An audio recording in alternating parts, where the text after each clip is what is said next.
بسم اللہ الرحمن الرحیم 12 میں پڑھنے والے تمام طلباء و طالبات کا استقبال ہے۔ آج میں طلب کے قانون کی مستثنیات ایگزمپشنز کے بارے میں بتاؤں گا۔ طلب کا قانون یہ بتاتا ہے کہ جب کسی شے کی قیمت زیادہ رہتی ہے تو اس شے کی کم مقدار میں طلب ہوتی ہے، اور جیسے جیسے قیمت گھٹتی جاتی ہے صارف طلب کی مقدار میں اضافہ کرتا ہے۔ لیکن کچھ اشیاء ایسی بھی ہوتی ہیں جب قیمت کم رہتی ہے تو کم مقدار میں طلب ہوتی ہے، قیمت زیادہ رہتی ہے تو زیادہ مقدار میں طلب کی جاتی ہے، جو طلب کے قانون کے مستثنی میں شمار کیا جاتا ہے۔ آج میں آپ لوگوں کے سامنے طلب کے قانون کی مستثنیات کیا کیا ہیں اس کے بارے میں بتاؤں گا۔ نمبر 1، گیفن اشیاء عموماً کمتر درجہ کی اشیاء گیفن اشیاء کہلاتی ہیں۔ عموماً کمتر درجے کی اشیاء کی قیمت میں کمی آتی ہے تو طلب میں بھی کمی آ جاتی ہے۔ جیسے ادنیٰ درجے کے گیہوں کی قیمت میں کمی آتی ہے تو طلب میں بھی کمی آ جاتی ہے۔ تو گیفن اشیاء کو سب سے پہلے رابرٹ گیفن نام کے ماہرین معاشیات نے پہچانا اور اس کا نام گیفن اشیاء دیا گیا۔ دوسرا ہے معیاری اشیاء۔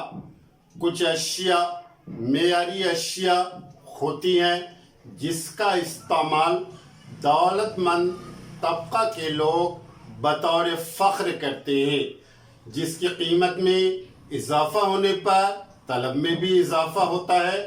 جیسے ہیرے کا استعمال دولت مند طبقہ کے لوگ بطور فخر کرتے ہیں۔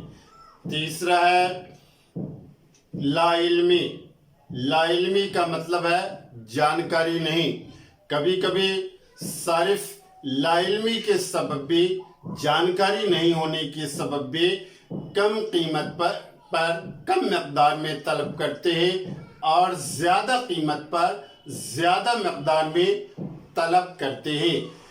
اسی طرح لا علمی کے تعلق سے پروفیسر بینہم نے ایک مثال کے ذریعے پیش کیا ہے کہ پہلی جنگ عظیم سے قبل ایک کتاب انگلینڈ میں شائع ہوئی، اس کی قیمت بہت کم رکھی گئی تو وہ کتاب بہت کم مقدار میں فروخت ہوئی۔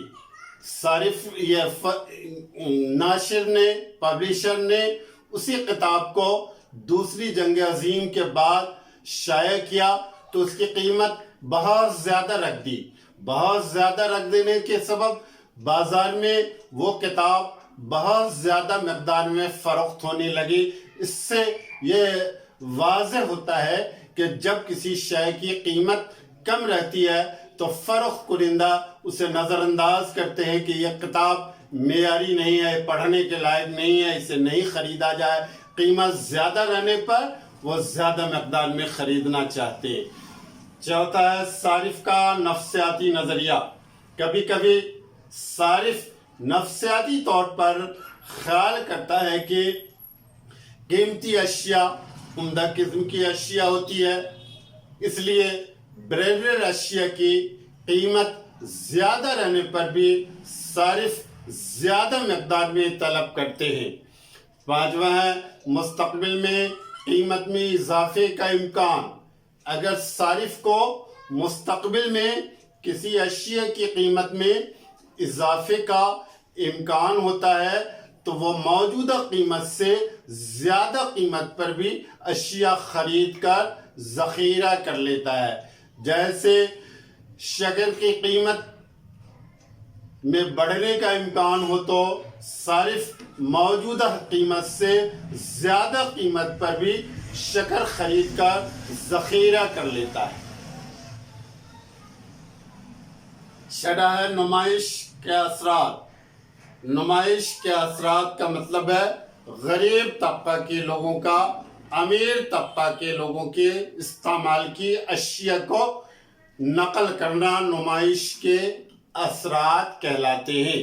جیسے کم آمدنی والے افراد بھی قیمتی موبائل خرید لیتے ہیں اپنی نمائش کو بتانے کے لیے، دکھانے کے لیے۔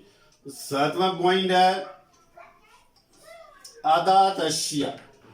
اگر کوئی شخص کسی شے کا عادی ہو جاتا ہے تو شے کی قیمت بڑھنے پر بھی اب طلب میں کمی کرنے کے بجائے اضافہ کرتا ہے۔ جیسے پان، سگریٹ، شراب وغیرہ کا جو عادی ہوتا ہے تو قیمت بڑھنے پر بھی طلب میں کمی نہیں لاتا ہے بلکہ اضافہ کرتا ہے۔ یہ چند نقاط کی بنیاد پر میں نے آپ کو طلب کے قانون کی مستثنیات کے بارے میں بتایا۔ مجھے امید ہے کہ آپ اسے سمجھے ہوں گے اور مزید سمجھنے کی کوشش کریں گے۔